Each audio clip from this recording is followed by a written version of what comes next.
और बड़ी खबर का रुख कर रहे हैं एक देश एक चुनाव पर। इस वक्त की ये बड़ी खबर आपको बता रहे हैं। केंद्रीय मंत्रिमंडल से एक देश एक चुनाव विधेयक मंजूर हो गया है। अगले हफ्ते इसे संसद में पेश होने की संभावना है। इस वक्त की बड़ी खबर आपको बता रहे हैं। वन नेशन वन इलेक्शन को लेकर केंद्रीय मंत्रिमंडल से एक विधेयक पास हो गया है। अगले हफ्ते से संसद में पेश किया जा सकता है। तो केंद्रीय मंत्रिमंडल से एक देश एक चुनाव विधेयक मंजूर। और हमारे साथ न्यूज रूम से हमारे वरिष्ठ सहयोगी आशीष सिंह लाइव जुड़ रहे हैं इसी खबर पर। आशीष, पास हो गया है ये केंद्रीय कैबिनेट से। जी हाँ, ये इस वक्त की बड़ी खबर है। कुछ दिनों पहले आपको याद होगा संसदीय कार्य मंत्री किरण रिजिजू ने इसके संकेत भी दिए थे और कहा था कि इस सत्र में इसे टेबल किया जा सकता है। प्रधानमंत्री इस पर फैसला करने वाले थे। अभी अभी ये बड़ी जानकारी मिली है कि जो महत्वाकांक्षी एक तरह से हम कह सकते हैं प्रधानमंत्री मोदी की योजना थी, आखिरकार उस पर मोहर लग गई है, हरी झंडी मिल गई है। केंद्रीय कैबिनेट से इसको अप्रूव कर दिया गया है और इस बात की अब पूरी गुंजाइश है कि अगले हफ्ते वन नेशन वन इलेक्शन को लेकर के संबंधित जो बिल है वो संसद में पेश किया जा सकता है। इस वक्त की बड़ी खबर है। ये एक बहुत बड़ा शिफ्ट होगा भारतीय राजनीति में, जो कि प्रधानमंत्री मोदी के नेतृत्व में यह कदम उठाया है एनडीए की सरकार ने। और अब से कुछ देर पहले ही केंद्रीय कैबिनेट ने इसको मंजूरी दे दी है। और जैसा मैंने आपको बताया कि सोर्सेज ये इंडिकेट करते हैं कि अगले हफ्ते इस बिल को संसद में पेश भी किया जा सकता है। तो अगले हफ्ते ये टेबल हो सकता है आशीष, लेकिन पहले से ही संसद के अंदर हंगामा बरपा हुआ है सोरोस के मुद्दे पर, अडानी के मुद्दे पर। और अब ये जो बड़ा कदम है सरकार की ओर से, सरकार की मंशा तो पहले से ही साफ थी, लेकिन विपक्ष का स्टैंड क्या होगा वो भी हम समझ ही रहे हैं।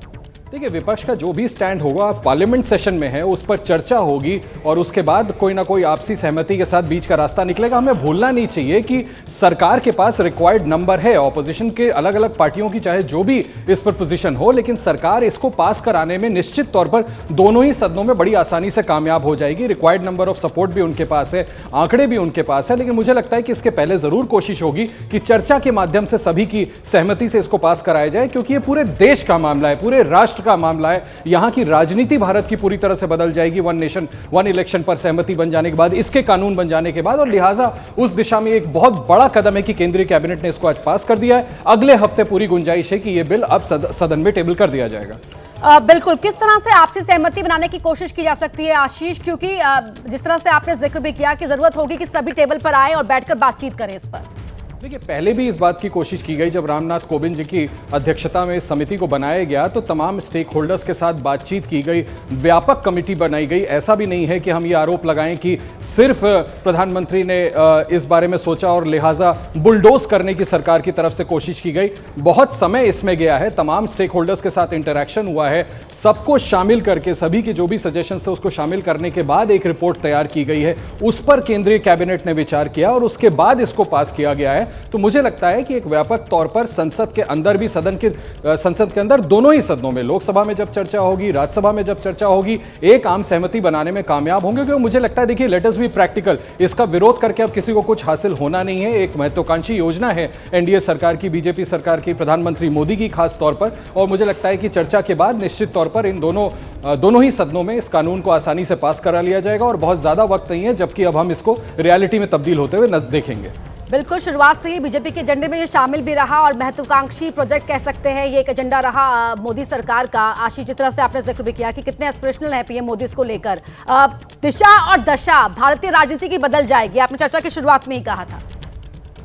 जी हाँ, बिल्कुल। अभी तक जो भारत में इलेक्शनरिंग का सिस्टम है, हम बार बार ये जिक्र करते हैं कि पूरे साल भर एक तरीके से हम देखते हैं कि भारत में चुनाव होते रहते हैं। एक विधानसभा चुनाव खत्म होता है, दूसरा विधानसभा चुनाव शुरू हो जाता है। प्रधानमंत्री मोदी ने कई बार ये बात कही कि इससे रिसोर्सेज के खर्च को भी काबू किया जा सकता है, ये इंश्योर किया जा सकता है कि और पारदर्शी और ट्रांसपेरेंट तरीके से चुनाव कराए जा सके। तमाम तरीके के जो सवाल उठते हैं, क्वेश्चंस रेज किए जाते हैं, उन पर कमान कसने में इससे फ़ायदा होगा। इससे एक तरह से कामयाबी मिल सकेगी और सुचारू रूप से भारत में चुनाव कराए जा सकेंगे। ऐसा नहीं है कि भारत ये पहला देश होगा जहां पर इस तरह से चुनाव नहीं होते। हमारा पड़ोसी देश पाकिस्तान, जहां पर हम देखते हैं कि इसी तरह से एक ही दिन में प्रोविंसेस के भी चुनाव करा दिए जाते हैं और नेशनल राष्ट्रीय स्तर के भी चुनाव करा दिए जाते हैं। अगर ऐसा होता है और इसके माफ कीजिएगा कानून बन जाने के बाद निश्चित तौर पर ऐसा ही होगा। टाइम फ्रेम भी हमें देखना पड़ेगा कि आखिर इसके कॉन्टोर्स क्या है बिल में जो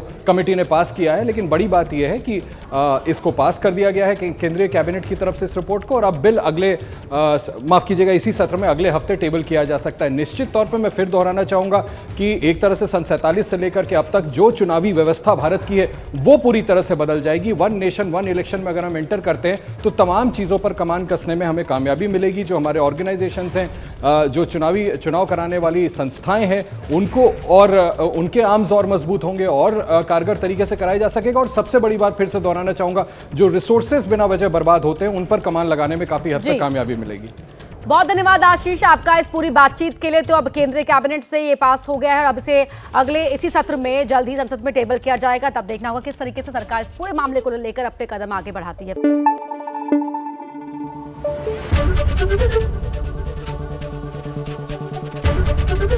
एबीपी न्यूज आपको रखे आगे।